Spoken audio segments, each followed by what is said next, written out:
प्रार्थना करूयात. प्रेमळ पित्या, या वेळेला आम्ही तुझ्या चरणाजवळ येत आहोत. धन्यवाद प्रभू की आम्हाला दिवसभर तू सांभाळस, आम्हाला लागणाऱ्या गरजा तू पुरवल्यास आणि ही सुंदरशी सायंकाळ आणि दुसरा दिवस प्रभू तू आम्हाला दाखवलास. आम्ही अंतःकरणाने धन्यवाद देत आहोत. प्रभू येशू, काल जे तू आम्हाला शिकवलंस ते आमच्या पूर्णपणे लक्षात राहू देत, त्या सगळ्या गोष्टी आठवू देत, जेणेकरून देवप्पा आजच्या गोष्टी आम्हाला समजाव्यात, तुझी वचनं समजावीत आणि ख्रिस्तामध्ये आमची वाढ कुठे आहे, आम्ही कुठल्या स्थितीत आहोत हे आम्हाला समजावं प्रभू. जेणेकरून जर एखादी चूक किंवा एखादी तुला नको असलेली गोष्ट आमच्या जीवनात जर घडत असेल प्रभू, तुझ्या वचनाने, तुझ्या आत्म्याच्या सामर्थ्याने ते आम्हाला कळावं आणि त्या गोष्टी आमच्या जीवनातून निघून जाव्यात. याकरिता प्रभू आम्ही तुझ्यापुढे विनंती करत आहोत. प्रभू, आमचा विश्वास आहे की आम्ही जरी ऑनलाईन एकत्र आलेलो असलो, आम्हाला माहीत नाही की प्रभू कोण कसं या वचनांकडे, या अध्ययनाकडे लक्ष देतं, परंतु प्रभू आम्ही आत्म्याने तुझ्याशी जोडलेलो आहोत. या विश्वासाने प्रभू आम्ही सर्वस्वी तुझ्या हातात पडत आहोत. ही प्रार्थना येशू ख्रिस्ताच्या सामर्थ्यशाली नावात करतो, म्हणून तुम्ही ऐका पित्या. आमेन. आमेन. आमेन. आमेन. आमेन. आमेन. आमेन.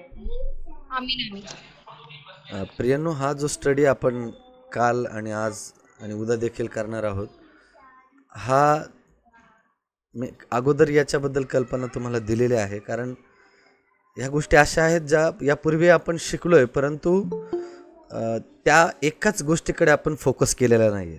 बऱ्याच गोष्टी अशा तुकड्या तुकड्या स्वरूपात आपण गोष्टी शिकलेलो आहे आणि आज मात्र काही फोकस गोष्टींवर आपण लक्ष केंद्रित करून त्याच्यावर मनन करणार आहोत.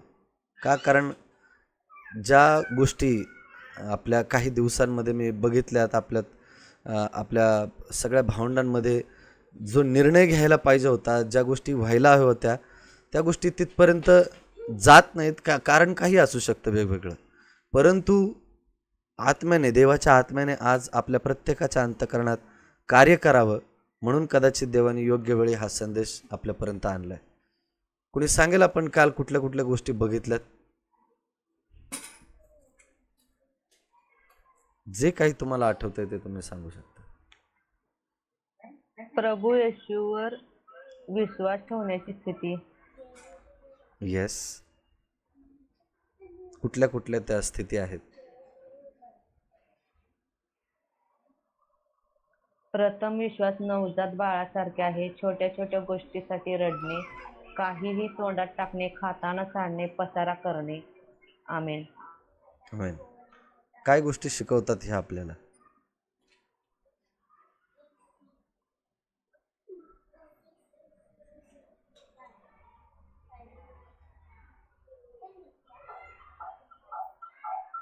ही स्थिती ती आहे, वाण्यावर विश्वास ठेवणे, पटकन विश्वास ठेवणे. तथापि सुवार्ता सर्वांना मान्य झाली असे नाही. यशया म्हणतो, हे प्रभू, आम्ही ऐकलेल्या वार्तेवर कोणी विश्वास ठेवला आहे? याप्रमाणे विश्वास वार्तिक व वार्ता ख्रिस्ताच्या वचनाच्या द्वारे होती. आमेन. 16:17. आमेन. आमेन. म्हणजे तो विश्वास जो सुरुवातीला ग्रहण केलेला असतो, तो परिपक्व नसल्या कारणाने आपण कुठल्याही गोष्टीद्वारे किंवा वस्तूंच्या द्वारे आपण विश्वास ठेवायला लागतो. ती ठीक आहे, म्हणजे त्या गोष्टीला आपल्याला वाईट नाही म्हणतात किंवा त्याच्यावरून कोणाचा आपण न्याय करू शकत नाही, परंतु परमेश्वराची इच्छा आहे की आपला विश्वास वाढायला हवा आहे.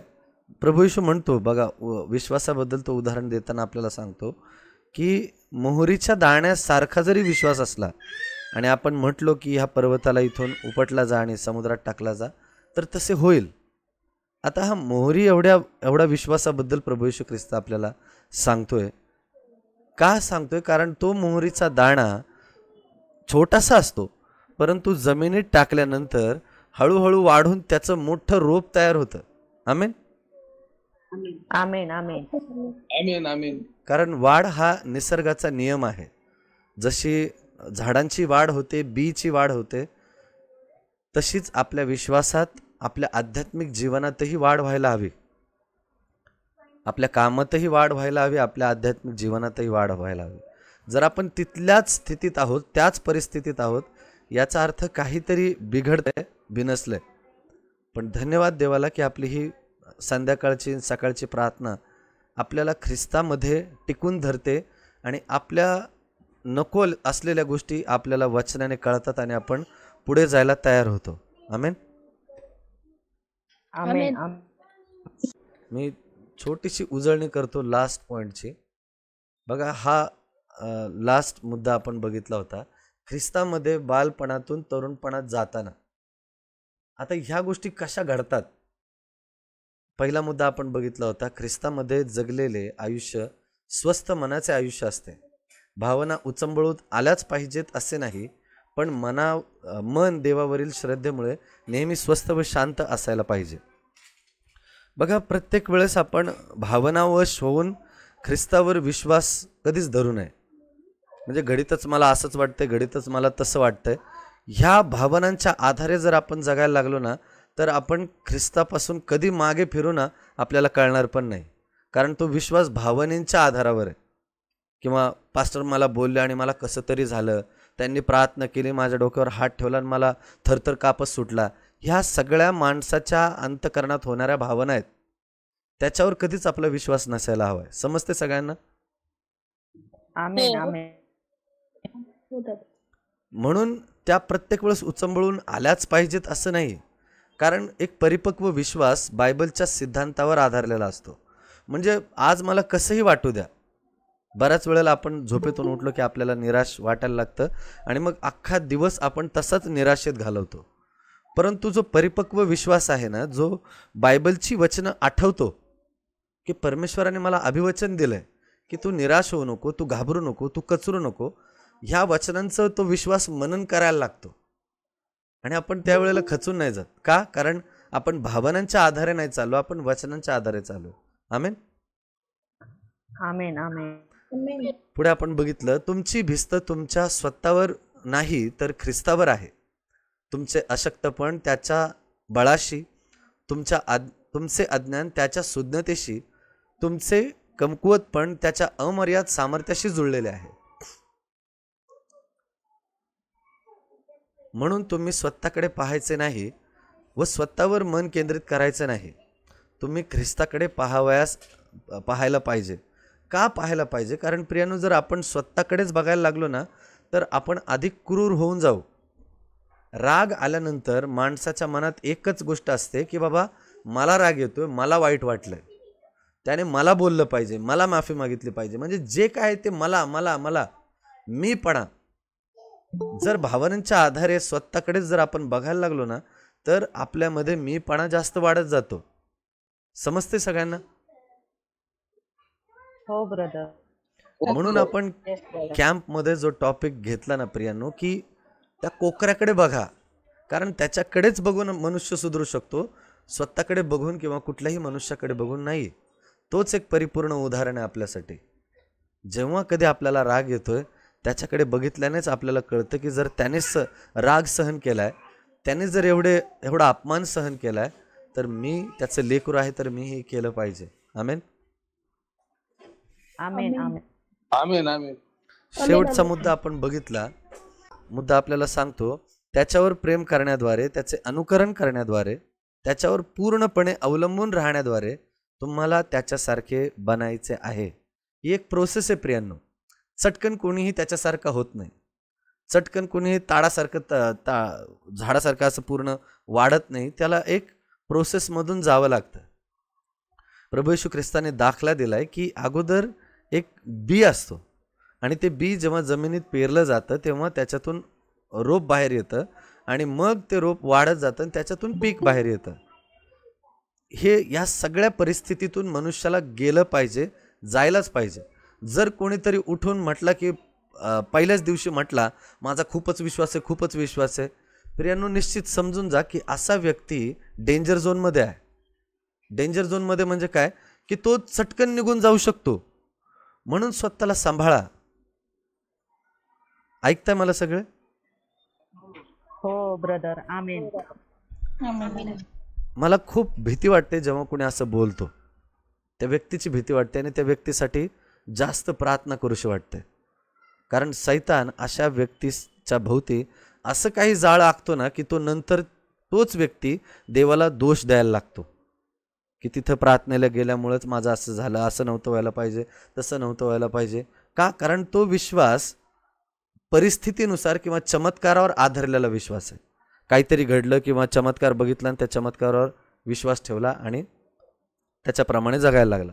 परंतु एक मॅच्युअर किंवा परिपक्व विश्वास जो आहे, प्रौढ विश्वास जो आहे, तो फक्त गोष्टींच्या द्वारे विश्वास धरत नाही, तर तो पुराव्यानिशी विश्वास धरतो. आमेन. आमेन. आमेन. बघा, आज आपण जी गोष्ट बघणार आहोत ना, ती आपल्या प्रत्येकाच्या आयुष्यात झाली की नाही याची पडताळणी करायची. कारण हा विषय आम्हा मित्रांचा, आम्हा भावंडांचा खूप फेवरेट विषय जो मी तुमच्या पुढे मांडणार आहे. काय आहे तो विषय? नव्याने जन्म. येस. हा माझा आणि माझ्या सगळ्या मित्रांचा खूप जवळचा टॉपिक आहे. याच्याबद्दल आम्हाला काही विचारलं ना, आम्ही दिवसभर, एक आठवडा, वर्षभर बोलू शकतो, इतकं तो सुंदर अनुभव आहे आमच्यासाठी. आणि बायबलचा विश्वासच याच्यावर आधारलेला आहे.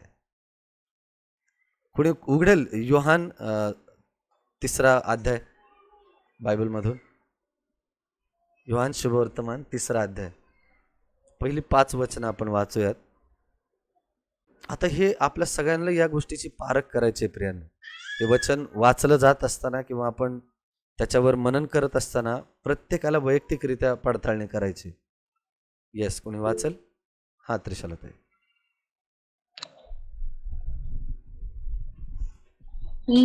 निकदेमाबरोबर संभाषण. परुषांपैकी निकदेम नावाचा एक मनुष्य होता. तो यहुद्यांचा एक अधिकारी होता. तो रात्रीचा त्याच्याकडे येऊन त्याला म्हणाला, गुरुजी, आपण देवापासून आलेले शिक्षक आहात हे आम्हाला ठाऊक आहे, कारण ही जी चिन्हे आपण करिता ती देव बरोबर असल्या वाचून कोणालाही करिता येत नाहीत. येशू त्याला म्हणाला, मी तुम्हाला खचित सांगतो, नव्याने जन्मल्या वाचून कोणालाही देवाचे राज्य पाहता येत नाही. आमेन. निकदेम त्याला म्हणाला. बस ताई.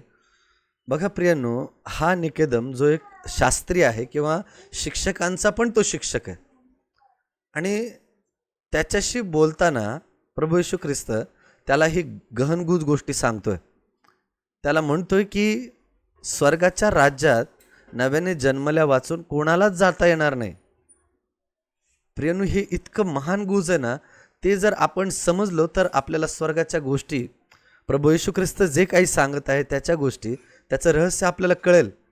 कारण एवढी सगळी खाटाटोप, हा विश्वासाचा किंवा पश्चाताप करणं, विश्वास ठेवणं, कॅम्पला येणं, ह्या सगळ्या गोष्टी कशासाठी आहे? तर ते स्वर्गाच्या राज्याच्या अनुभवासाठी आहे. प्रभू येशू ख्रिस्ताने जे काही तत्व आपल्याला सांगितले ते स्वर्गाच्या राज्यावर आधारलेलं आहे. कारण स्वर्गात ज्या गोष्टी घडतात त्याचा अनुभव प्रभू येशू ख्रिस्त भूतलावर मनुष्याला देऊ इच्छित आहे. प्रभू येशू प्रार्थनेमध्ये आपल्याला शिकवतो की पित्या, जशी स्वर्गात तुझी इच्छा पूर्ण होते तशी पृथ्वीवर इच्छा पूर्ण होऊ दे. ही काय आहे पूर्ण इच्छा? परमेश्वराची स्वर्गात इच्छा कशी चालते तीच ह्या नवीन जन्मावर आधारलेली आहे.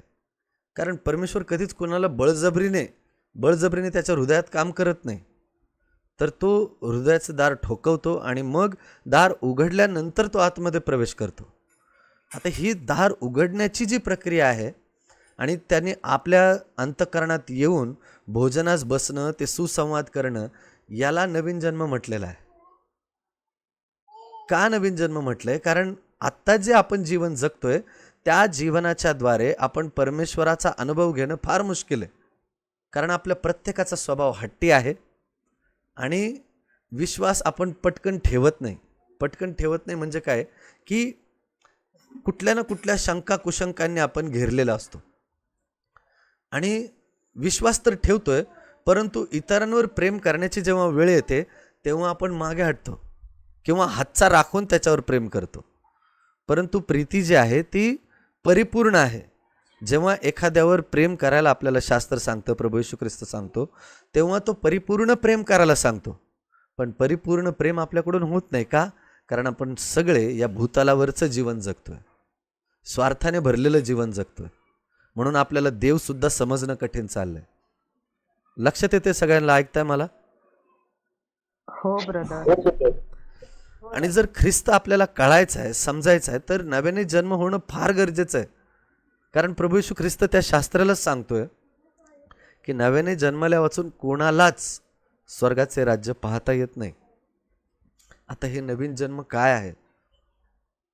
याच शास्त्रीला जेव्हा तो प्रश्न पडतो की हे काय सांगत आहे प्रभू येशू, हा 3रा अध्याय तुम्ही नंतर वैयक्तिकरित्या वाचा.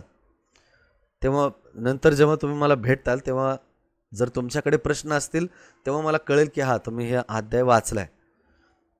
तिथे जेव्हा प्रभू येशू ख्रिस्त त्याला हे विचारतो, सांगतो, तेव्हा तो म्हणतो की मी आता आईच्या उदरात जाऊन पुन्हा कसा जन्म घेऊ. तो भूतलाच्या गोष्टीकडे लक्ष केंद्रित करतोय, परंतु प्रभू येशू ख्रिस्त त्याला आत्मिक नवीन जन्माबद्दल बोलतोय. आता हा आत्मिक नवीन जन्म होतो कसा? लक्षात घ्या की हा जन्म मनुष्याकडून शक्य नाहीये. हा जन्म झाल्यानंतर आपल्याला कळणार पण नाही की हे कधी झालंय आणि कसं झालंय. एखादा व्यक्ती म्हणतो ना देवाची साक्ष देताना की मी पूर्वी वेगळा होतो, परंतु मला नेमकं आठवत नाही की हे नेमकं कधी झालं, परंतु हळूहळू माझ्यामध्ये बदल घडत गेले आणि आता माझा तो जुना स्वभाव निघून गेलाय, रागीट स्वभाव निघून गेलाय, मी प्रेम करायला लागलोय. आणि हे कधी झालं, काय झालं हे कुणालाही माहिती नसतं. का? कारण परमेश्वराचं काम करण्याची जी पद्धत आहे ना प्रियांनो, ती खूप वेगळी आहे. तो हळुवारपणे आपल्या अंतकरणाच्या कलेनुसार, आपल्या वागणुकीनुसार किंवा त्या हट्टीपणाचा कोमल हृदयापर्यंत येईपर्यंत जी प्रोसेस असते तिथपर्यंत देव आपल्याला हळूहळू नेतो, एकाएकी नेत नाही. आमेन. आमेन. आमेन. आता हा जन्म जो आहे ना प्रियांनो, जो आपल्या जीवनामध्ये खूप महत्त्वाचा आहे, ते आपल्याला जाणणं महत्त्वाचं आहे. एक एक मुद्दे आपण वाचत असताना स्वतःच्या हृदयाचं परीक्षण स्वतःलाच करायचं की मी ह्या स्टेजमध्ये कुठे बसतोय का, माझ्याकडे हा नवीन जन्माचा अनुभव आहे का. जर आहे तर खूप सुंदर गोष्ट आहे, पण जर नाही तर त्याच्यासाठी प्रार्थना करा. आज इथे तो नवीन जन्म तुम्हाला भेटू शकतो. आमेन. आमेन. येस, कोणी वाचेल पहिला मुद्दा? वाचते ब्रदर मी. हा वाचा. हा एक असा अनुभव आहे जो थेट दैवी स्पर्शाचा अनुभव देतो आणि त्यानुसार जीवन जगायला सुरुवात होते. आमेन. हा एक असा अनुभव आहे जो आपल्याला दैवी स्पर्शाची जाणीव करून देतो. आणि हा स्पर्श झाल्यानंतर किंवा तो अनुभव आल्यानंतर आपल्या हृदयामध्ये आपल्या चुका आपल्याला आपोआप कळायला लागतात. कारण तो दैवी आत्म्याने आपल्या हृदयात केल्याची ती खरी जाणीव आहे. हे इतकं सुंदर आहे प्रियांनो की आपल्याला आपली वाणी सुधारते, आपला स्वभाव बदलायला लागतो आणि आपल्यालाच कळत नाही की माझं तोंड जे पूर्वी इतकं फडफड करत होतं ते आता हळूहळू शांत व्हायला लागले. मी चटकन रागवत होतो पण आता मला राग येत नाही. ज्या गोष्टी मी कुणाबरोबर शेअर करत नव्हतो त्या आता मी मन मोकळेपणाने बोलू शकतो. आणि बघा, आपलं जीवन प्रार्थनामयरित्या इतकं सुंदररित्या वाढत असतं आणि नम्रता आपल्यामध्ये इतकी यायला लागते प्रियांनो की जसा ख्रिस्ताने शिष्यांचे पाय धुतले, आपण कुणाचेही पाय धुवायला तयार होतो. ही खूप सुंदर गोष्ट आहे. कुणाचेही पाय धुवायला तयार असतो, कुणीही असू द्यात. इतकी ती सुंदर नम्रता आपल्या हृदयात यायला लागते. कारण तो ख्रिस्ताचा अनुभव आहे, तो ख्रिस्ताकडून आलेला जन्म आहे. तो मनुष्य त्याचं रूपांतर हळूहळू दैवी सानिध्याच्या वातावरणात येऊन त्या गोष्टी सहजरित्या स्वीकारायला तयार होतं. जसं बी जेव्हा मातीमध्ये पेरल्यानंतर ते बी स्वतःचा कठोरपणा तोडून टाकतं. बरोबर आहे. आपल्यामध्ये कसबे अंकल आहेत, बी दिसतं बघा, कठोर दिसतं. बरोबर आहे अंकल? त्याच्या भोवती जे कवच असतं ते खूप कठोर असतं, ठणक असतं. परंतु ते जेव्हा एकदा मातीमध्ये पेरलं तर त्याच्यामधूनच त्या पालवी फुटायला लागतात आणि ते बाहेर येतं, त्याचं एक अंकुर बाहेर येतो. ही प्रोसेस आपल्याला दिसत जरी नसली, मनुष्याला जरी दिसत नसली, तरी ती आतमध्ये, जमिनीच्या आतमध्ये घडत असते. ते बी मातीमधून ते जीवनसत्व घेऊन वाढत असतं. तसंच नवीन जन्मलेल्या व्यक्तीचं आहे. ख्रिस्ताच्या दिव्य वातावरणामध्ये ते जीव किंवा तो व्यक्ती जगत असताना जे काही चारी बाजूने दैवी ज्ञान येतंय, तो व्यक्ती ते स्वीकारायला तयार होतो. त्या व्यक्तीचा मीपणा निघून जातो. मी कोणीतरी विशेष आहे, मी कोणीतरी मोठा आहे, ते सगळे निघून जातं. आणि आपण इतरांना स्वतःपेक्षा उंच समजायला लागतो की तू मोठा आहेस, तू जे काही सांगतोस ते ऐकायला मी तयार आहे. तो लहान असो मोठा असो, आपला स्वभाव बदलून जातो. आमेन. आमेन. मराठीमध्ये म्हण आहे नाही का, स्वभावाला औषध नाही, पण बायबल आम्हाला स्पष्ट सांगतं की स्वभावाला औषध आहे. आमेन. आमेन. आमेन. आमेन. पुढे आपण बघूयात. स्वाभाविक रीतीने चालणारा मनुष्य देवाची ओळख न होता चांगला वागू शकतो, पण त्याचा चांगुलपणा मर्यादित असतो. समाजात आदर सन्मान मिळावा हा त्याचा उद्देश असतो. नव्याने जन्मणाऱ्याचे तसे नाही. येस. आमेन. बघा, एक चांगले व्यक्ती आहेत समाजात, खूप चांगले, त्यांची वर्तणूक इतरांबरोबर चांगली आहे, इतरांबरोबर चांगलं बोलतात, चांगलं वागतात. जरी ते प्रभू येशूवर विश्वास ठेवत नसले तरी ते चांगलं जीवन जगतात, इतरांशी चांगलं बोलतात. परंतु हा स्वाभाविक चांगुलपणा आहे जो त्यांनी स्वतःमध्ये डेव्हलप केला आहे. का डेव्हलप केला आहे? कारण त्यांना समाजामध्ये एक रिस्पेक्ट पाहिजे, किंवा त्यांच्या आईवडिलांची समाजामध्ये एक चांगलं नाव आहे म्हणून ते त्या गोष्टी जपण्याकरता या गोष्टी करतात. जे चांगलं आहे त्याच्यामध्ये काही वावगं नाही, वाईट नाही आहे. परंतु नव्याने जन्मलेल्या व्यक्तीचं तसं नाही आहे. समजते, जर इथं समजत नसेल तर मला विचारा तुम्ही, कारण या गोष्टी जरी तुम्ही म्हणत असाल की अरे ह्या तर सोप्या आहेत गोष्टी, पण त्या तुम्हाला वाटतंय तितक्या सोप्या नाही आहेत. जरा स्वतःच्या जीवनाचं आपण सगळेजण परीक्षण करायला लागलो ना, तर आपल्याला कळायला लागतं की बाबा हे काहीतरी वेगळं आहे. कारण मी जसं जगतोय, मी चांगुलपणा दाखवायला जातोय. का चांगुलपणा दाखवायला जातोय? कारण मी एक पास्टर आहे.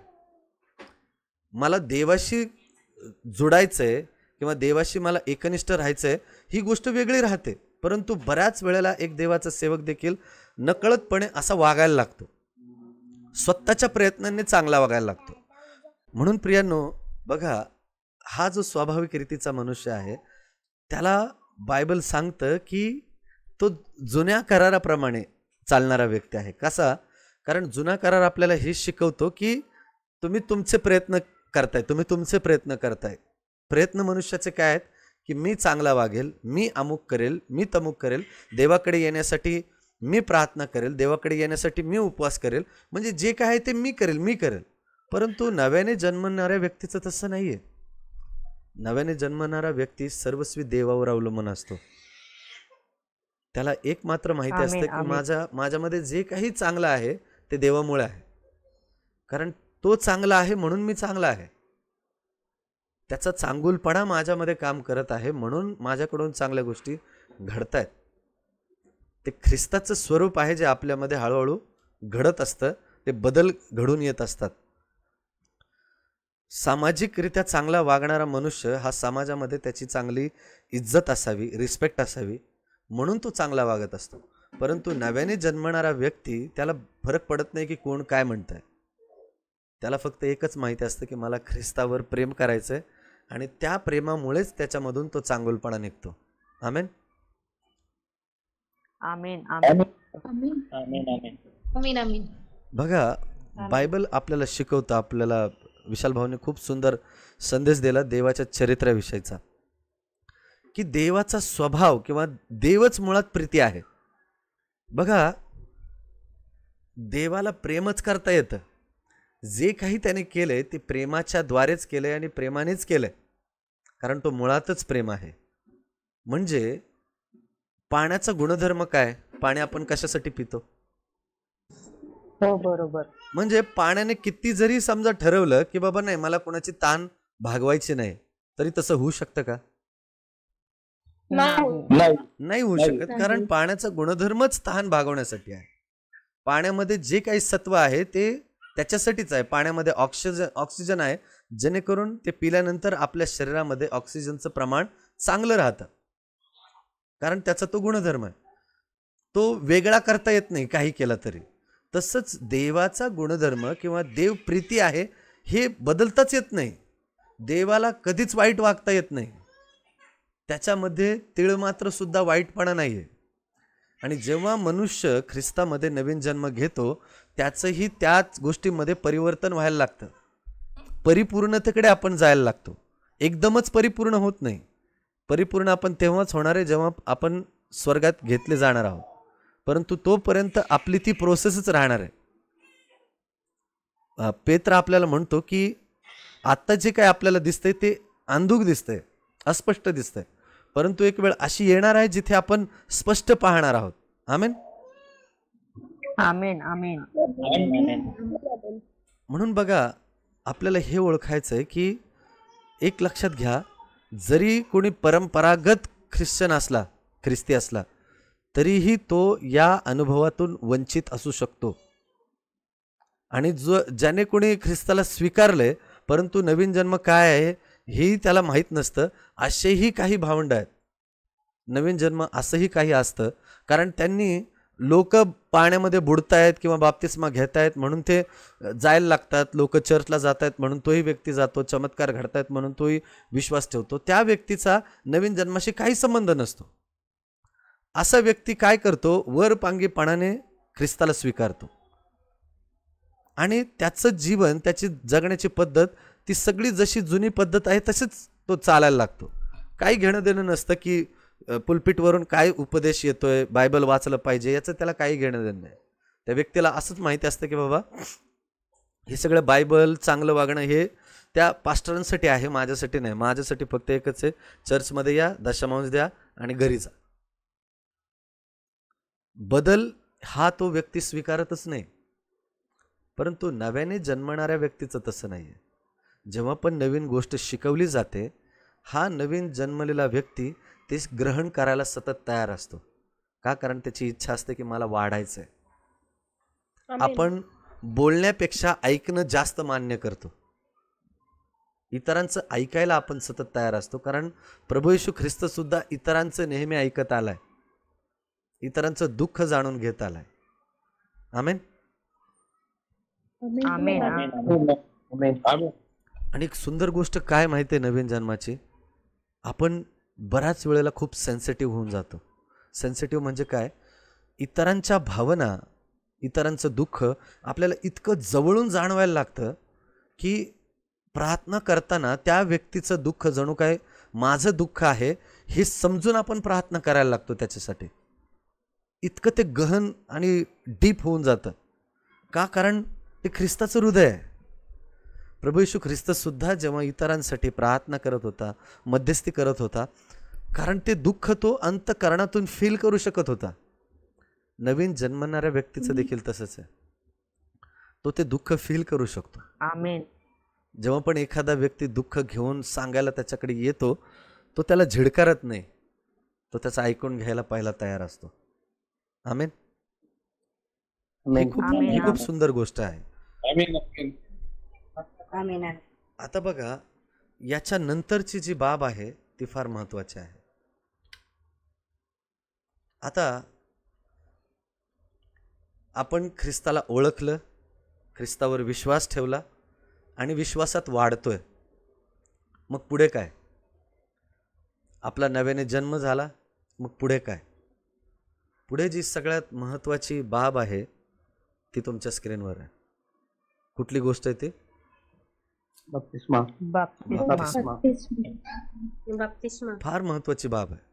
आणि ही जवळीकतेने समजून घ्या जे काही मी सांगणार आहे.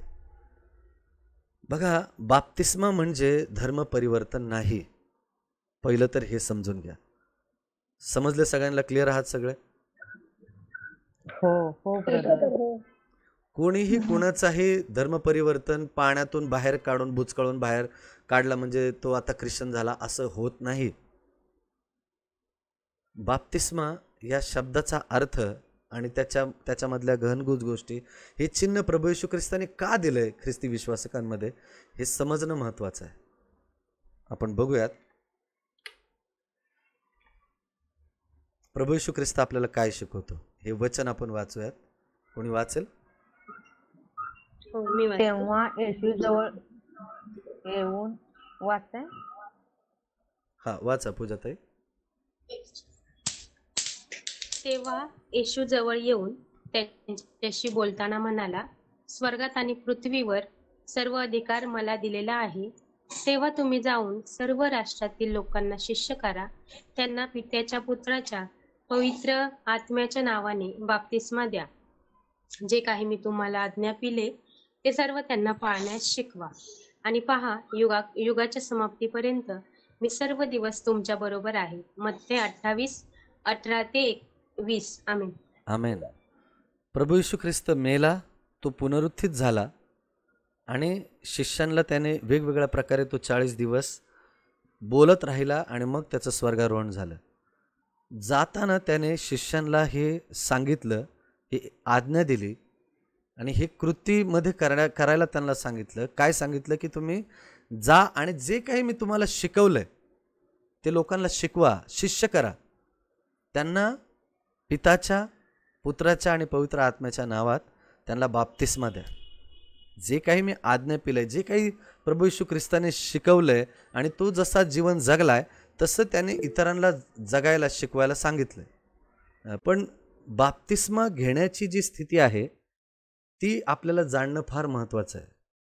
कारण ज्या गोष्टी आपण शिकत आहोत आणि ज्या विश्वासात आपण वाढत आहोत हे कळणं महत्त्वाचं आहे की याच्या पुढची स्टेप माझी काय असायला हवी, त्या स्टेपकडे आपण येत आहोत. आणि जरी तुमचा बाप्तिस्मा झाला असेल तरी ह्या गोष्टी समजून घ्या. कारण चुकीच्या तत्वाखाली जर आपण या गोष्टींमधून, या कृतीमधून गेलो असेल तर आपल्याला काही गोष्टी सुधारण्याची आपल्याला वैयक्तिकरित्या गरज आहे. प्रभू येशू ख्रिस्ताने इथे काय सांगितले की जे काही मी तुम्हाला आज्ञा पिले ते इतरांना शिकवा, पाळायला शिकवा. म्हणजे प्रभू येशू ख्रिस्ताने सण पाळले, प्रभू येशू ख्रिस्ताने 10 आज्ञा पाळल्या, प्रभू येशू ख्रिस्ताने शब्बात पाळला, हे सगळं त्यांना शिकवायला सांगितलंय. कोणाला? प्रेषितांना. आणि ज्याचा कोणाचा बाप्तिस्मा होईल त्यांनीही तीच गोष्ट करायची आहे. आमेन. लक्षात येते तुम्हाला? आमेन. आमेन. आमेन. आमेन. आणि प्रभू येशू ख्रिस्त पुढे सांगतोय, आणि पहा, युगाच्या समाप्तीपर्यंत मी तुमच्या बरोबर आहे. म्हणजे परिस्थिती काही असू द्यात, परमेश्वर म्हटलेला आहे की मी तुझ्या बरोबर आहे. या तत्वावर, या वचनांवर अवलंबून राहून आपलं पाऊल पडलं पाहिजे. आता आपण शिकूयात की बाप्तिस्मा या शब्दाचा अर्थ काय आहे. बाप्तिस्मा म्हणजे काय आहे? हा, वाचा पूजाताई. बाप्तिस्मा हा शब्द ग्रीक शब्द बाप्तिझो पासून आला आहे, ज्याचा अर्थ बुडवणे, पूर्णपणे ओले करणे असा होतो. आमेन. येस. बाप्तिस्मा म्हणजे बुडवणे किंवा पाण्यात बुडवून पुन्हा वर काढणे. आता मला सांगा, आपल्यापैकी किती जण पाण्यात डुबकी मारलेली आहे? तुम्ही पोहला असताल, स्विमिंग पूलमध्ये गेला असताल. आपलं सुदाम मामा तर आपला चॅम्पच आहे म्हणा. आणखीन समुद्रात गेला असताल, स्विमिंग पूलमध्ये गेला असताल. येस, रमेश भाऊ आहेत. किती जण गेलेत पाण्यामध्ये? कोणी गेले की नाही? बरं ठीक आहे, आपण आंघोळ पण तर करतोच ना, ओले होतच ना, बरोबर आहे? होय, नाही, काहीतरी बोला. मग ह्या गोष्टीमध्ये तेवढं विशेष काय, वेगळं काय आहे? ओलेही तसे आपण होतोच, पाण्यातून बुडून तसेही आपण बाहेर निघतोच. मग या गोष्टीमध्ये असं काय वेगळं आहे? बाप्तिस्मा हा शब्द इथे का वापरलाय प्रभू येशू ख्रिस्ताने? प्रियांनो, बाप्तिस्मा घेणं म्हणजे फक्त पाण्यातून वर येणं एवढंच होत नाही, तर ते एक चिन्ह आहे. आणि ते का चिन्ह दिलंय प्रभू येशू ख्रिस्ताने? कारण ते सगळ्या मंडळीच्या समोर त्या गोष्टी घडल्या पाहिजेत. का घडल्या पाहिजेत? त्याचंही एक कारण आहे. कारण प्रभू येशू ख्रिस्ताने आपल्या सगळ्यांना साक्षीदार बनवलंय त्याच्या प्रेमाचं, त्याच्या सुवार्तेचं आपण साक्षीदार आहोत. आमेन. आमेन. आमेन. आमेन. आमेन. पुढे आपण बघूया. हो.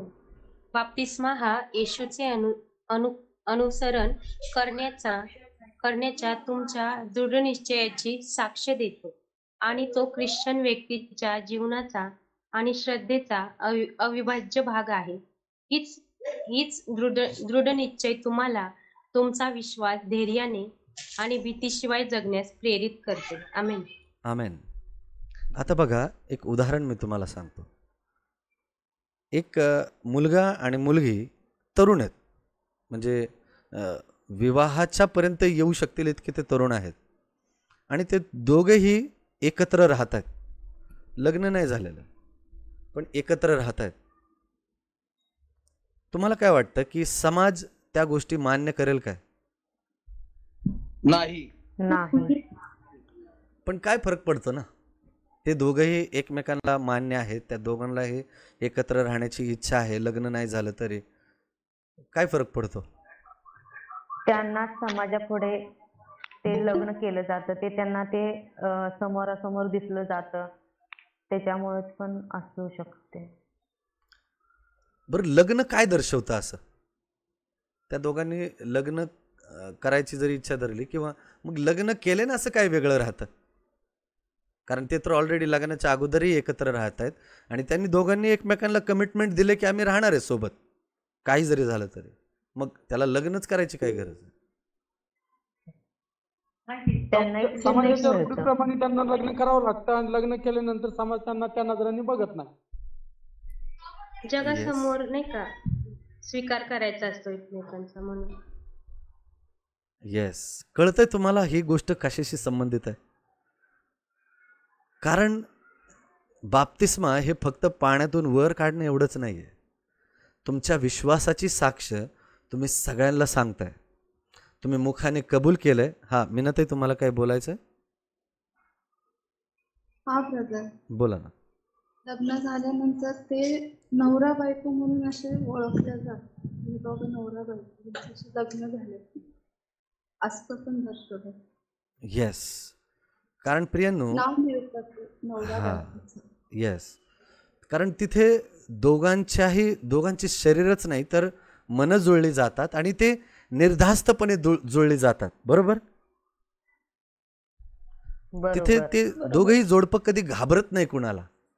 जिथे जेव्हा ते रस्त्याने चालत असतील, कुणी काही विचार करू द्या, त्यांना माहिती की हे विवाहित आहेत आणि आपल्या पद्धतीनुसार एक विवाहित स्त्री किंवा पुरुष हे ओळखून येतात त्यांच्या अंगठीने किंवा गळ्यातल्या मंगळसूत्राने. प्रियांनो, बाप्तिस्मा हे त्या तारणाचं किंवा त्या नात्याचं चिन्ह आहे. जेव्हा आपण विश्वास आहे खूप बोलतो, माझा प्रभूवर विश्वास आहे, मी बायबल वाचतो, मी सगळं काही करतोय, आज्ञा पाळतोय, सगळं काही आहे, परंतु अजून मी बाप्तिस्म्याच्या निर्णयापर्यंत जर येऊन पोहोचलेलो नाहीये, याचा अर्थ अजूनही मी खालच्या स्तरावर आहे किंवा ते ख्रिस्ताचं आणि माझं नातं घट्ट झालेलं नाहीये. कारण ही गोष्ट अशी आहे प्रियांनो, जिथे तुम्ही साक्ष देताय की होय, मी पापी आहे, मी पाप केलेलं आहे आणि प्रभू येशू ख्रिस्ताच्या रक्ताने माझ्या पापांची क्षमा झालेली आहे. ती ऑलरेडी क्षमा झालेलीच आहे. तुमच्या पश्चाताप केल्याने ती ऑलरेडी क्षमा झालेली आहे. परंतु पाण्यामधून बुडून बाहेर येणं हे ते चिन्हात्मकरित्या दर्शवतं की प्रभू येशू ख्रिस्त जसा कबरेत गाडला गेला. बघा, पाण्यात जेव्हा आपण बुडतो तेव्हा ती मरणाची स्थिती आहे, तेव्हा आपण जगात नसतो, तर आपण ते चिन्हात्मकरित्या गाडलं जाणं आहे. ऐकताय मला सगळे? हो ब्रदर. हो दादा, आता आपण कुणाला गाडतो बरं? तो व्यक्ती मेला आहे त्याला काढतो. येस, जो व्यक्ती मेलेला आहे, जो व्यक्ती मृत आहे त्याला आपण गाडतो. इथे आपण आपल्या मीपणाला, आपल्या पापाला मरतो. जसं मनुष्याला पाण्यात पूर्णपणे बुडवलं जातं, ते मनुष्याचं स्वभावाला, मानवी स्वभावाला, त्याच्या पापाला मरणं ही ती स्थिती आहे. आणि जसं आपण पाण्यातून वर बाहेर येतो, लगेच त्याला पाण्यातून बाहेर काढण्यात येतं, तेव्हा तो मनुष्य नवीन जन्म पावलेला आहे. आता त्याच्या पापांची क्षमा झालेली आहे. तो सगळ्यांना निक्षून सांगतोय, साक्ष देतोय की माझ्या पापांची अपराधांची क्षमा झालेली आहे. प्रभू येशू ख्रिस्त जसा माझ्यासाठी मेला तसा मीही या पाण्यात खाली बुडून मेलो आणि जसा प्रभू येशू ख्रिस्त पुन्हा जिवंत झाला तसं त्यानेही मला आता नवीन जन्म दिलेला आहे. हे जगाला ओरडून आपण सांगतो, त्याचं हे चिन्ह आहे. समजते सगळ्यांना? आमेन. आमेन आमेन. बाप्तिस्मा हा येशूचे अनुसरण करण्याच्या तुमच्या दृढ निश्चयाची साक्ष देते. म्हणजे मी पूर्णपणे आता त्याचं अनुसरण करायला तयार आहे. जशी एक विवाहित स्त्री म्हणते की आता मी पूर्णपणे माझ्या पतीची आहे, आता मी माघारी नाही जाऊ शकत, आता मी परपुरुषाकडे नाही बघू शकत, किंवा आता मी पुरुषसुद्धा हाच निश्चय करतो की आता मी माझ्या पत्नीचा आहे, आता मी दुसऱ्या स्त्रीकडे नाही बघू शकत. त्या गोष्टी माझ्याकडून घडूच नाही आणि ते घडलंही नाही पाहिजे. दोघंही कमिटेड होतात. तसं प्रियांनो, बाप्तिस्मा हे त्या दोघांच्याही नातेसंबंधाचं एक चिन्ह आहे, जिथे आपण ख्रिस्ताचे होऊन जातो. आमेन. आमेन आमेन आमेन. आमीन. पुढे सांगतं, तो ख्रिश्चन व्यक्तीच्या जीवनाचा आणि श्रद्धेचा अविभाज्य घटक आहे, भाग आहे. तो आपण बदलू नाही शकत. हाच दृढनिश्चय तुम्हाला तुमचा विश्वास धैर्याने आणि भीतीशिवाय जगण्यास प्रेरित करतो. म्हणजे जे मुलगा आणि मुलगी जे घाबरत घाबरत समाजात वावरत होते, ते आता बिनधास्तपणे हातात हात धरून चालू शकतात. का? कारण ते विवाहित आहेत. आमेन. आमेन आमेन. ख्रिस्ताचं कार्य करताना त्या व्यक्तीला भीतीच वाटत नाही. का? कारण त्याला माहिती की आता मी प्रभूचा आहे, मला ख्रिस्त समजलाय आणि जो समजलाय तोच मी आता जगाला जाहीर करू शकतो, करू शकते. पुढे आपण बघूया. जेव्हा एखादा नवीन विश्वासणारा येशू ख्रिस्ताला वचनबद्ध होतो, तेव्हा बाप्तिस्मा हा पुढचा आदर्श टप्पा असतो. बायबलमधील बाप्तिस्म्याची पद्धत ही आतील वचनबद्धतेचे बाह्य प्रदर्शन आहे. आमेन. बघा, जेव्हा एखादा व्यक्ती नवीन विश्वासणारा आहे आणि येशूला वचनबद्ध जेव्हा तो होतो, तेव्हा बाप्तिस्मा हा त्याचा पुढचा टप्पा असायला हवाय. कितपर्यंत? जेव्हा तो वचनात त्याची चांगली वाढ होते, त्याला समजतं की तारण काय आहे, पाप काय आहे, माझ्या पापांची क्षमा झालेली आहे का, याचा त्याला अनुभव आलाय का. हे आल्यानंतर त्याची पुढची स्टेप आहे, ती म्हणजे बाप्तिस्मा. आणि मुद्दा काय सांगतो आपल्याला, बायबलमधील बाप्तिस्म्याची पद्धत ही आतील वचनबद्धतेचे बाह्य प्रदर्शन आहे. म्हणजे काय की जे तुम्ही आतमध्ये विश्वास ठेवलाय अंतःकरणामध्ये, तो आता जग जाहीर करण्याची वेळ आहे. जे तुम्ही आतमधून म्हटलायत की मला जो अनुभव आलाय ख्रिस्तामध्ये, तो आता तुम्ही जगाला ओरडून सांगताय की मी प्रभूचा आहे आणि प्रभू माझा आहे. आमेन. आमेन आमेन. आमेन आमेन. आमेन. वाचा ताई. आमेन आमेन. पाण्यात बुडून पुन्हा बाहेर पडण्याची ही हालचाल येशू ख्रिस्ताच्या मृत्यूचे आणि दफनाचे प्रतीक आहे. जेव्हा एखादी व्यक्ती पाण्यातून बाहेर येते, तेव्हा त्याला प्रतिकात्मकपणे ख्रिस्तामध्ये नवीन जीवनासाठी उठवले जाते. आमेन. आमेन. नवीन जीवनासाठी उठवले जाते. म्हणजे आता बघा, हीच गोष्ट अशी असते ना, जिथे विभागणी होते विश्वासणाऱ्यांची आणि गैरविश्वासणाऱ्यांची. बऱ्याच वेळेला ख्रिस्तामध्ये वाढणारे बरेच भाऊ बहीण वाढतात, परंतु बाप्तिस्मा घेण्याची जेव्हा स्थिती येते ना, ते तिथे माघार घेतात. का? कारण त्यांच्या मनात खूप विचार घोळायला लागतात मग, की अरे हे काय, आत्तापर्यंत तर आम्ही शिकत होतो, चांगलं शिकत होतो, आता हे बाप्तिस्मा कुठून आलं. हे का महत्त्वाचं आहे प्रियांनो? कारण इथे विभागणी होते.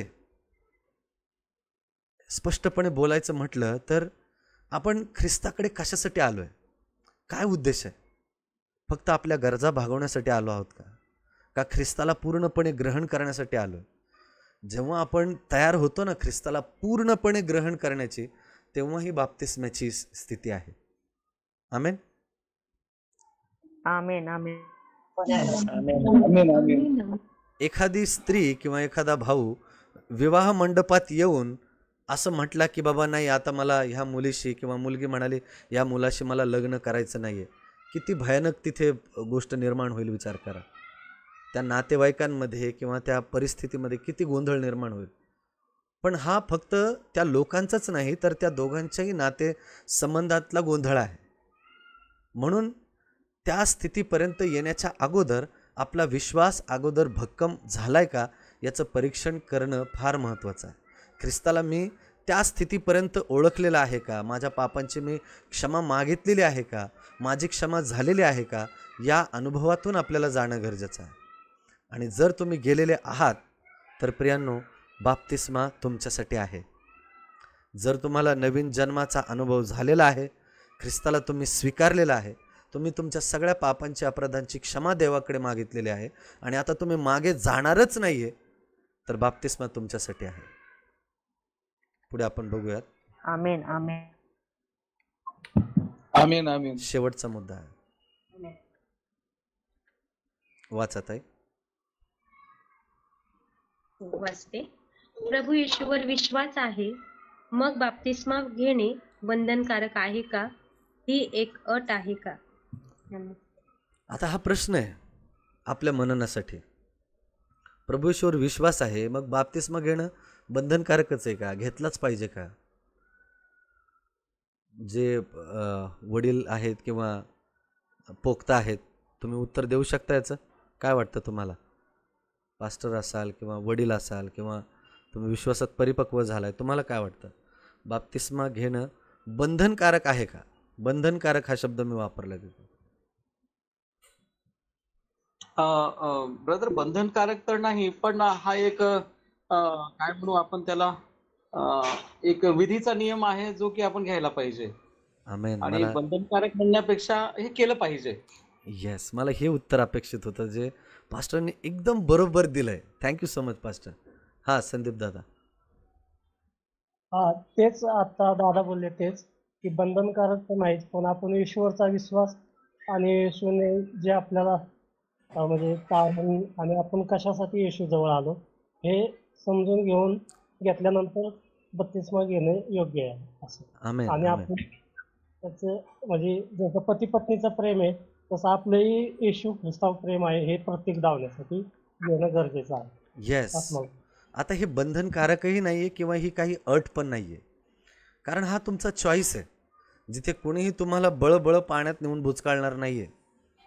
पण जेव्हा तुम्ही इच्छा दर्शवता तेव्हा स्वर्ग तुमच्याकडे बघत असतो, देवदूत तुमची साक्ष निहाळत असतात. आणि जेव्हा इतर लोक त्या गोष्टी पाहतात तेव्हा त्यांच्याही जीवनामध्ये परिवर्तन व्हायला लागतं. तुम्ही जगाला निक्षून सांगता की होय, ख्रिस्ताच्या मरणाने मीही मेलोय आणि त्याच्या पुनरुत्थित होण्याने मीही नव्याने पुनरुत्थित झालेलो आहे, हे तुम्ही जगाला ओरडून सांगता. आणि त्या विधीच्या द्वारे आपलं नातं अधिकाधिक घट्ट व्हायला लागतं ख्रिस्तामध्ये, जी खूप सुंदर गोष्ट आहे. प्रियांनो, हा स्टडी देण्यामागे माझा उद्देश काही असा नाही की आता यापुढे आणि बाप्तिस्म्याला तयार व्हा. होय, तुम्हाला आव्हान आहे. तुम्ही जर परिपक्व झालेला आहात, तुम्हाला असं वाटतं की होय माझी स्थिती आहे आणि मला या बाप्तिस्म्याविषयी आणखीन जाणून घ्यायचं आहे, तुम्ही पुढे या, जाणून घ्या. आणि जर तुमचा बाप्तिस्मा झालेला आहे तर उद्याही तुमच्यासाठी काहीतरी ठेवलेलं आहे की मग आता पुढे काय, बाप्तिस्मा झाला तर मग पुढे काय, पुढे माझं जीवन कसं असलं पाहिजे, याही गोष्टी जाणणं फार महत्त्वाचं आहे. कारण बाप्तिस्मा घेतल्यानंतर आपल्यावर जी जबाबदारी पडते, जे गोष्टी परमेश्वर आपल्याला करायला सांगतो किंवा आपलं जीवन जसं व्हायला पाहिजे त्याही गोष्टी जाणून घेणं फार गरजेचं आहे. पण माझा विश्वास आहे की जे काही आज आपण पाहिलं आहे ते थोडं सेन्सिटिव्ह आहे, परंतु तुम्हाला समजलं आणि तुम्ही ते स्वीकारले, मी त्याच्यावर विश्वास ठेवतो. जर तुमचे काही प्रश्न असतील तुम्ही तयार ठेवा, आपण प्रार्थना करूयात आणि पुढे मी तुमच्या हातात गोष्टी देणार आहे. प्रार्थना करूयात, डोळे झाकूयात, मान वाकूयात.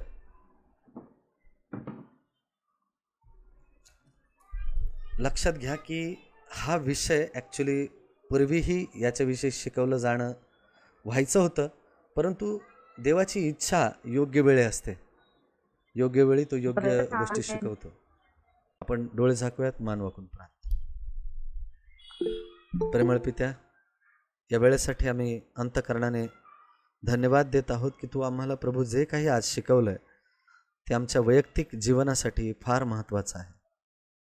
कारण ज्या पद्धतीने आम्ही जीवन जगत आलोय परमेश्वरा, आम्ही मान्य करतो की ते तुझ्या वचनाच्या वेगळं होतं, परंतु गेल्या काही दिवसांमध्ये प्रभू सुंदररित्या तू आम्हाला चालवलंस. तुझ्या वचनाने आमची कान उघडणी केलीस. प्रभू येशू, तुझ्या प्रेमाच्या द्वारे आमच्या अपराधांची आम्हाला जाणीव झाली आणि आम्हाला कळाले की आम्ही किती पापी आहोत. तुझ्या मरणाने आम्ही देखील मेलोत. तुझ्या क्रूसावरच्या जाण्याने आम्ही देखील त्या क्रूसावर खिळले गेलोत आणि तुझ्या गाडल्या जाण्याने आम्हीही गाडले गेलोत आणि तुझ्या पुनरुत्थित होण्याने आम्हीही पुनरुत्थित झालेलो आहोत. परमेश्वरा, त्याचा बाप्तिस्म्याचा खरा अर्थ तू आज आम्हाला सांगितलास, म्हणून आम्ही अंतःकरणाने धन्यवाद देत आहोत. प्रभू येशू, आम्हाला सहाय्य कर. ज्या भावाने, ज्या बहिणीने वैयक्तिकरित्या आज तुझ्या पुढे हात वर केलेला आहे, परमेश्वरा, तू त्यांची ओढ जाणून आहेस, तू त्यांच्या इच्छा जाणून आहेस. माझ्या परमेश्वरा, तू त्यांची तयारी करून घे आणि त्यांना तुझ्याकडे आकर्षून घे. प्रेमळ पित्या, प्रभू येशू ख्रिस्ताने आम्हाला सांगितले की पित्याने आकर्षिल्या वाचून कोणीही पुत्राकडे येत नाही. प्रेमळ पित्या, तुम्ही त्यांच्या अंतःकरणामध्ये ते प्रेम उत्पन्न करा की जेणेकरून आम्ही सगळ्यांनी ख्रिस्ताला ओळखून खऱ्या अर्थाने तुमचा स्वीकार करावा. प्रभू, सर्व मान, महिमा, गौरव प्रेमळ पित्या तुम्हाला देऊन ही प्रार्थना येशू ख्रिस्ताच्या सामर्थ्यशाली नावात करतो, म्हणून तुम्ही ऐका पित्या. आमेन. आमेन.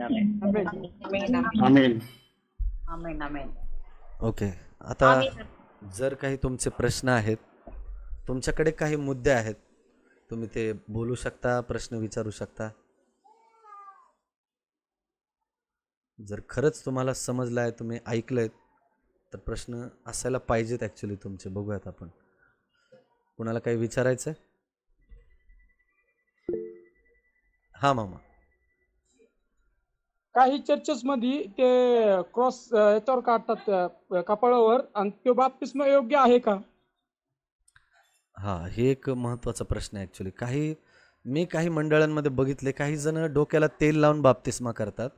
काही चर्चेसमध्ये जसं सुधा मामा म्हटले की क्रॉस डोक्यावर, माथ्यावर लावतात आणि बाप्तिस्मा झाला म्हणून सांगतात.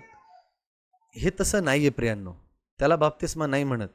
कारण बाप्तिस्म्याचा अर्थच मुळात पाण्यात बुडून बाहेर काढणं आहे. म्हणजे पाण्यात बुडण्याची स्थिती आज आपण शिकलोय की पाण्यात जेव्हा आपण बुडतो तेव्हा आपण जगापासून वेगळे होतो. पाण्यात बुडणं हे म्हणजे मरणाची स्थिती आहे, गाडले जाण्याची स्थिती आहे. लक्षात आलं सगळ्यांच्या?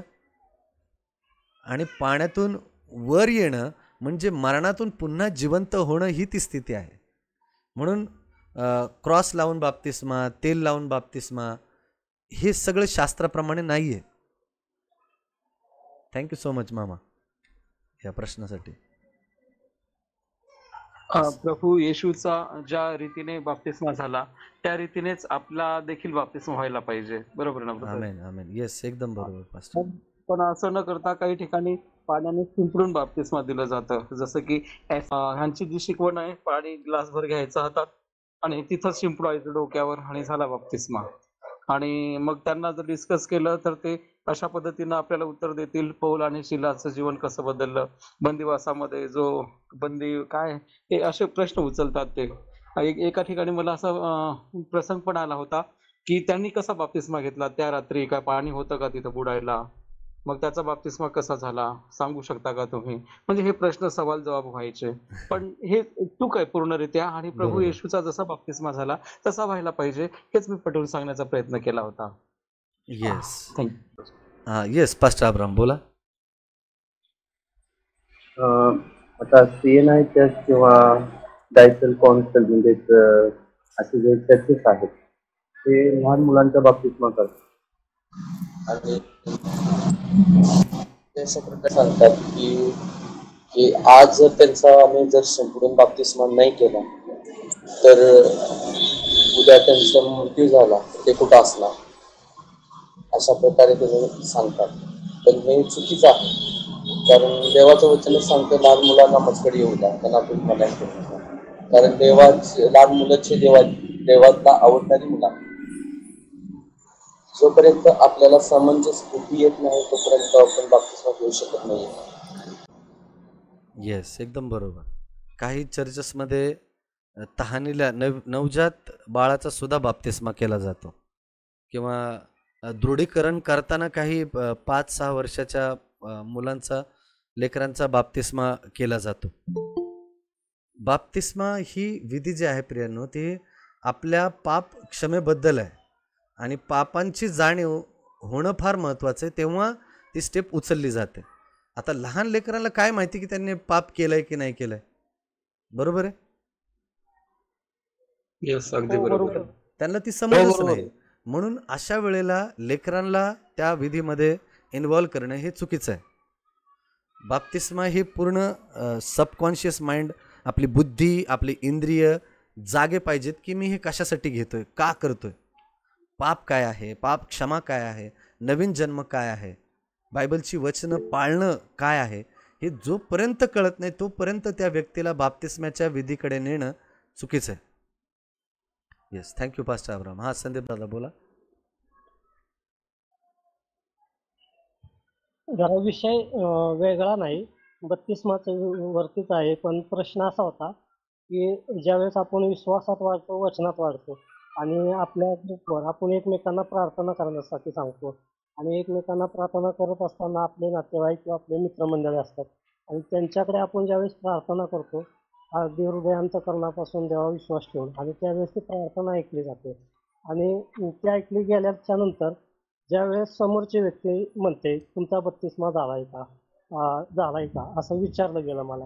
तर त्यावेळेस मी म्हणलं नाही झालं माझा बत्तिस्मा वगैरे, मला बत्तिस्मा म्हणजे काय माहिती नाही, पण प्रभू येशूच्या वचनात वाढतोय आणि जे काय आहे ते विश्वासाने जे प्रार्थना करतोय मी आणि ते ऐकल्या असेल देवानं आणि तुमच्या जीवनात ते कार्य घडलं असेल. मग ते म्हणले आम्ही बत्तिस्मा घेतला तर आमच्या प्रार्थना काय ऐकल्या जात नाही असा विषय चालू झाला आणि तिथून बत्तिस्माची ओढ निर्माण झाली की बत्तिस्मा काय असतो, कशासाठी घ्यावा आणि काय हे जाणण्यासाठी. म्हणजे आपल्या कॅम्पमध्ये मी गणेश दादा, पुन्हा प्रकाश दादा आहेत, पुन्हा रामनाथ अंकल आहेत, त्यांच्याशी चर्चा केली. नंतर आपले 2 संदेश झाले आणि संदेश झाल्यावर मी पुढे येऊन 2 शब्द बोललो की मला असं वाटतं की बत्तिस्म्याचा जे संदेश दिले ते आपण येशूकडे पाहून येशूचं जे अनुकरण करणे आणि त्याला स्मरणे आणि त्यानुसार आपण वागणे म्हणजे बत्तिस्माची आपली पायरी आहे असं समजलं. आणि आज खूप म्हणजे महत्त्वाची गोष्ट बऱ्याच म्हणजे समजलं. पण हा जे प्रार्थनेने उत्तर ऐकणे आणि प्रार्थनेचं उत्तर न ऐकणे इथून सुरुवात झाली. मग या 2 गोष्टीबद्दल तुम्ही काय सांगू शकता? आता प्रार्थना ऐकणे आणि न ऐकणे याच्याबद्दलच बोलताय ना दादा? पण ज्यांची प्रार्थना ऐकत नव्हते त्यांनी बत्तिस्मा घेतला होता आणि मी तर आपण आता अभ्यास स्टडीमध्ये आहे, आपण बायबलशास्त्र अभ्यासतोय, वचन वाचतोय आणि आपल्या ग्रुपमध्ये आपण एकमेकांसाठी प्रार्थना करतो. तसं आपण इतरांसाठी बी नातेवाईकातले जवळचे कोण असेल त्यांच्यासाठी करत असताना एक जवळची व्यक्ती जी आपण बघा पाठीमागं प्रार्थना केली होती हो. त्यांचं बँक प्रकरण मंजूर व्हावं आणि मार्च महिना होता. अगं त्यांच्या संदर्भात नव्हती, ते म्हणले माझा बत्तिस्मा झाला आणि आमची प्रार्थना काय ऐकली जात नाही, तुम्ही करता ती कशी काय ऐकली जाते असं. विश्वासात कमजोर आहे. येस, तो विश्वासाचा भाग आहे कमजोर ॲक्च्युली. हे एका लहान मुलाने जरी विश्वासाने प्रार्थना केली तरी त्या प्रार्थना ऐकल्या जातात. पण संशय मनात असेल तर ती कुणाचीच, मग तो बाप्तिस्मा झालेला असो अगर न झालेला असो, विश्वासच नसेल तर त्या प्रार्थनेला काहीच अर्थ राहत नाही. मग ते बत्तिस्मा हा योग्यता आहेत माझ्या दृष्टीने, आता मला कळलंय. पण हा बोला. तर त्यांचं एकच म्हणणं होतं की मी बत्तिस्मा घेतलाय, म्हणजे त्यांनी बत्तिस्मा घेतलाय पण आमची प्रार्थना ऐकली जात नाही. तुम्ही बत्तिस्मा न घेताय तुमची प्रार्थना ऐकली जाते. तर ते अंतःकरण आणि विश्वासानं झालेल्या गोष्टी आहेत. पण बत्तिस्मा घेणं हे योग्यच आहे असं मला समजतंय. पण त्यांच्याविषयी आपण काय सांगू शकतो? नक्की त्यांनी बत्तिस्मा घेऊन त्यांनी तो अविश्वास दावल्यासारखं झालेलं आहे. म्हणजे ते कुठं कमी असावेत असं म्हणजे मला म्हणायचं. आता विश्वास ही अशी स्थिती आहे की कोणाचा विश्वास कमी होऊन जातो, कोणी माघार घेतो, किंवा जर एखाद्या व्यक्तीने बाप्तिस्मा घेतला आणि त्याच्यानंतर त्याने बायबल स्टडी करणं सोडलं किंवा सहभागिता सोडली, प्रार्थना करणं कमी केलं, तर असा व्यक्ती जो नाही का टाइमपास म्हणून किंवा काय म्हणतात त्याला स्वतःच्या मनस्थितीवर तो अवलंबून असतो, त्याला पाहिजे तेव्हा तो विश्वास ठेवतो. त्याचा विश्वास म्हणजे सीझनल विश्वास असतो, ठेवायचा की नाही हे. हां बोला. कामापुरता विश्वास, हां. शरीरापुरता. पण नव्याने जन्मलेला जो व्यक्ती असतो ना त्याला फरक पडत नाही. बाप्तिस्माच्या अगोदरही तो तसाच असतो आणि बाप्तिस्माच्या नंतरही तो तसाच वागत असतो. आणि प्रार्थनेचं उत्तर मिळो अथवा न मिळो त्याला नाही फरक पडत. त्याला एकच माहिती असतं की तो माझा पिता आहे आणि मी माझं मागणं तो मान्य करणार, ऐकणार. त्याने ऐकलेलंच आहे, मग उत्तर कधीही मिळत मला ते मान्य आहे. या विश्वासाने जो चालतो ना त्याला उत्तर मिळतच, निश्चित मिळतं. आमीन, आमीन. धन्यवाद. येस. आणखीन कोण आहे? आता बघा एक प्रश्न मी तुम्हाला देतो जाता जाता. हा सुदामा बोला. एखाद्याने बाप्तिस्मा नाही घेतला आणि त्याला प्रभू भोजन घेता येतं का सर? खूप महत्वाचा प्रश्न आहे हा. Thank you so much. प्रभू भोजन बाप्तिस्मा नसेल तर ॲक्च्युली प्रभू भोजन ही जी विधी आहे ती ख्रिस्ताला पूर्णपणे ग्रहण करण्याची ती विधी आहे. कारण भाकर खाणं म्हणजे ख्रिस्ताचं शरीर खाण्याचं आहे. जसं बाप्तिस्म्याच्या विधीला मनुष्य पूर्णपणे मरतो तसं प्रभुभोजन घेताना मनुष्य पूर्णपणे देवाला ग्रहण करत असतो. ह्या गोष्टी ॲक्च्युली सोबत चालतात, बाप्तिस्मा आणि प्रभुभोजन. त्या कोणालाही असं कमी जास्त करता येत नाही. आणि म्हणून प्रभुभोजन हे त्यानेच घ्यावं ज्याने बाप्तिस्मा घेतलेला आहे, कारण त्याचं गांभीर्य हे त्याच व्यक्तीला माहिती असतं. ही ती गोष्ट आहे.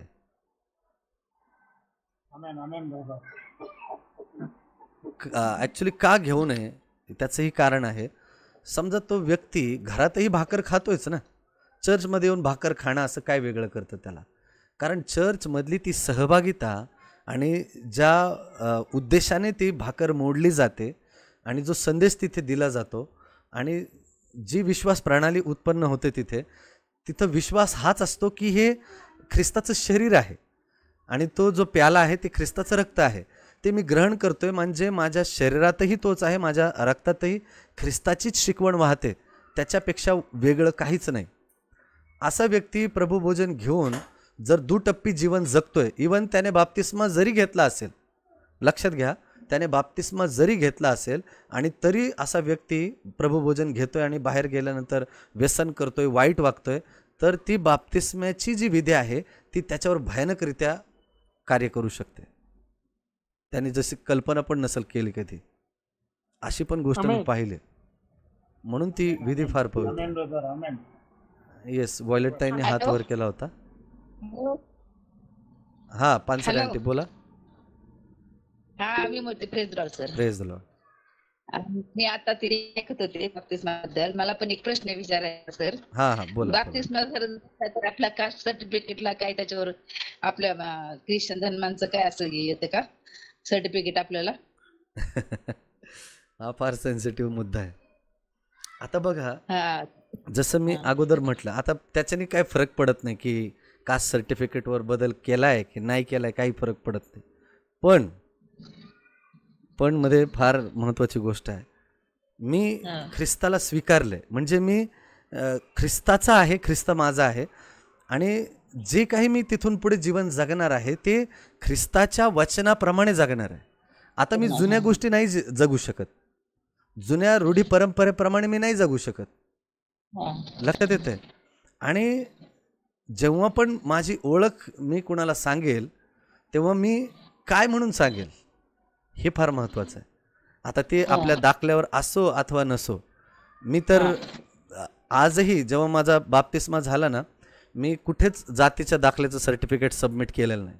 मग तिथल्या त्या गोष्टी मला मिळत, तिथल्या त्या काय म्हणतात ते फायदे मला मिळत अथवा न मिळत मला नाही फरक पडत. मला जर एखाद्या माझ्या कॉलेजमध्ये जास्त फी भरावी लागली तरी मला फरक पडत नाही. मी देईल, मी काही करून देईल, पण मला ते जुनं जीवन नाही जगायचं, जुन्या ओळखीने मला नाही जगायचं आहे. माझी ओळख ख्रिस्ताचा मुलगा म्हणूनच झाली पाहिजे. आमेन. हे आमेन. हे आता तुमच्यावर मी सोपवतो की तुम्हाला ते नाव लिहायचंय अथवा नाही लिहायचंय. नाही लिहिलं तरी चांगले, लिहिलं तरी चांगलं आहे. तो तुमचा वैयक्तिक निर्णय आहे.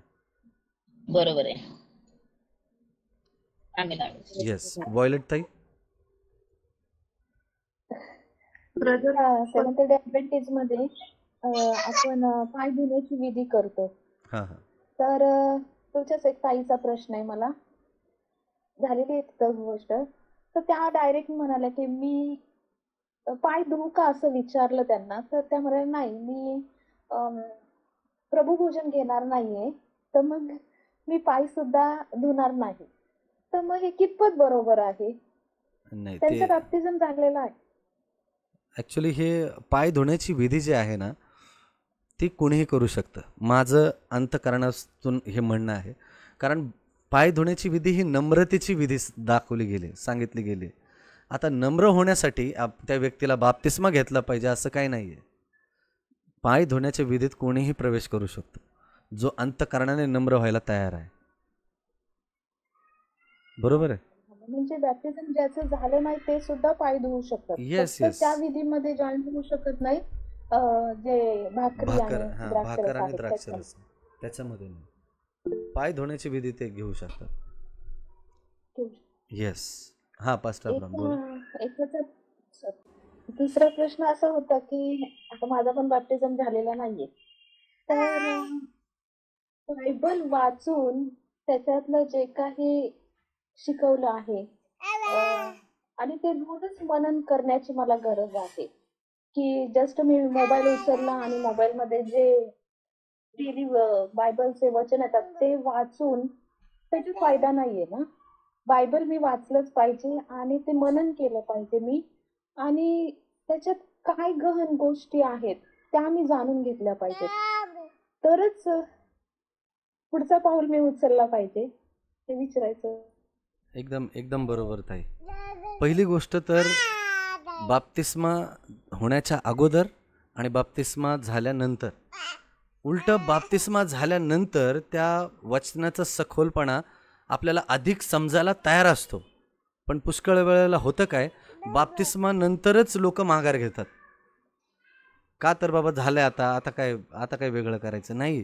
पण ती उलट ती स्थिती असते, आता आणखीन डीपमध्ये ते नॉलेज जाणून घ्यावं आणि परमेश्वराच्या सेवेला बाहेर पडावं. ती खूप सुंदर गोष्ट असते. आणि ही गोष्ट खूप महत्त्वाची बोललात तुम्ही की व्हॉट्सॲपवर आपल्याला वचन येतं आणि मग तेवढंच वाचून आपण दिवस घालवतो. ते पुरेसं नाही आहे. कारण ज्याने ते वचन आपल्याला फॉरवर्ड केलं आहे तो त्याचा वैयक्तिक अनुभव आहे.